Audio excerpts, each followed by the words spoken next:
పేరు వంశీకృష్ణ. నేను ఈరోజు దేని గురించి మాట్లాడాలంటే మన Telangana state chief minister Revanth Reddy గారు. సార్, మీరు చాలా కష్టపడి ఈ స్టేజ్కి వచ్చారు. కార్యకర్త నుంచి ఎమ్మెల్యే నుంచి ఎంపీ నుంచి సీఎం చాలా స్ట్రగిలింగ్తోనే వచ్చారు. మీకు తెలియని ఏం లేదు. నేను ఒక ఎన్జిఓ ఆర్గనైజర్ని.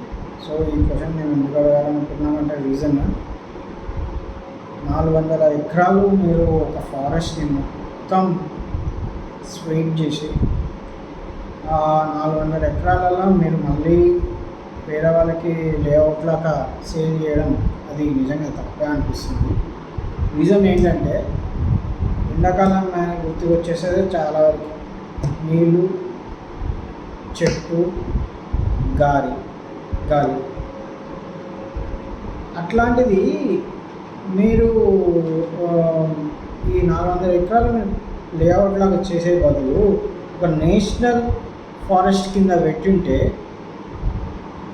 పబ్లిక్ అందరు మీకు వచ్చి దండాలు పెట్టేటోళ్ళను, పొలమాలు వేసేటోళ్ళు, ఇంకా ఒక కట్అవుట్ చేసి పాలాభిషేకం కూడా చేసేటోళ్ళం మేము అందరం. November 9th and 10th 2024లో 11th నేషనల్ అవేర్నెస్ ప్రోగ్రామ్ మేము చేశాము. RWA రెసిడెంట్స్ వెల్ఫేర్ అసోసియేషన్ అని.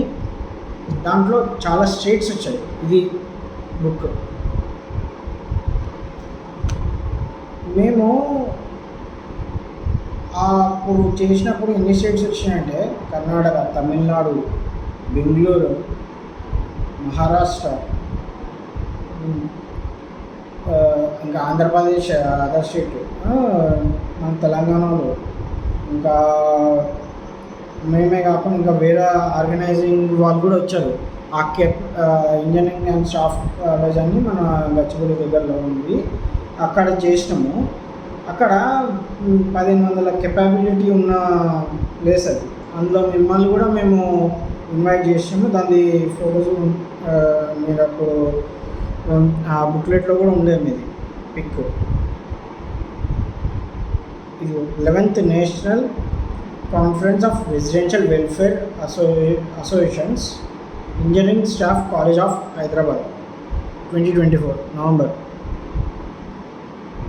Status report. మళ్ళా దాని మీద మేము ఇంతగానం అవేర్నెస్ ఇవ్వడానికి మా వాళ్ళు కష్టపడే శ్రమ మాకు తెలిసింది.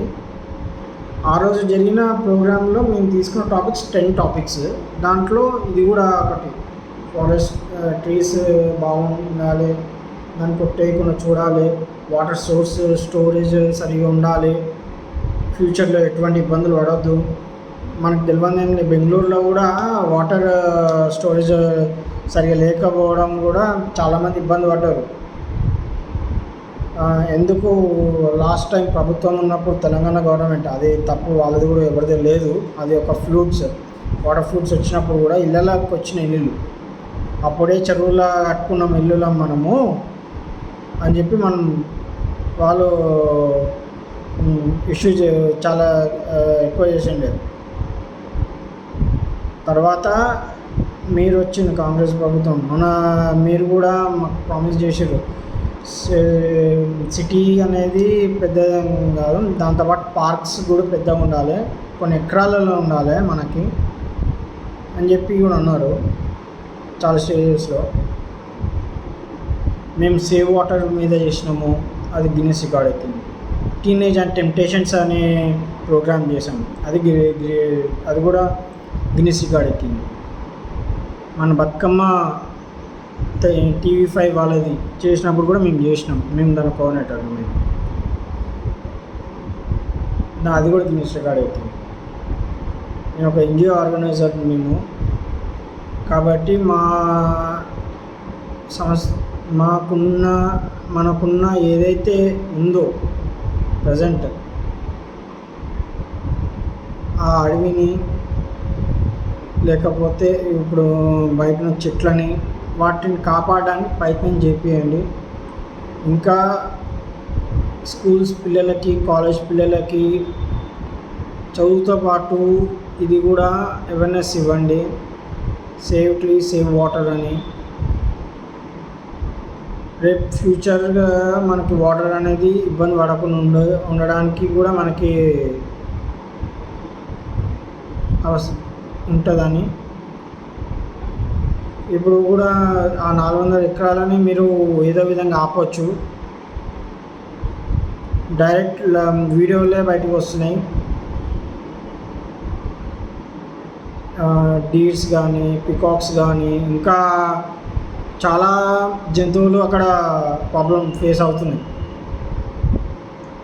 ప్లీజ్ మీరు ఆలోచన చేసుకోండి. మీ వల్ల అందరికీ ఉపయోగాలు ఉండాలి. అందరం మీ అండగా ఉంటాము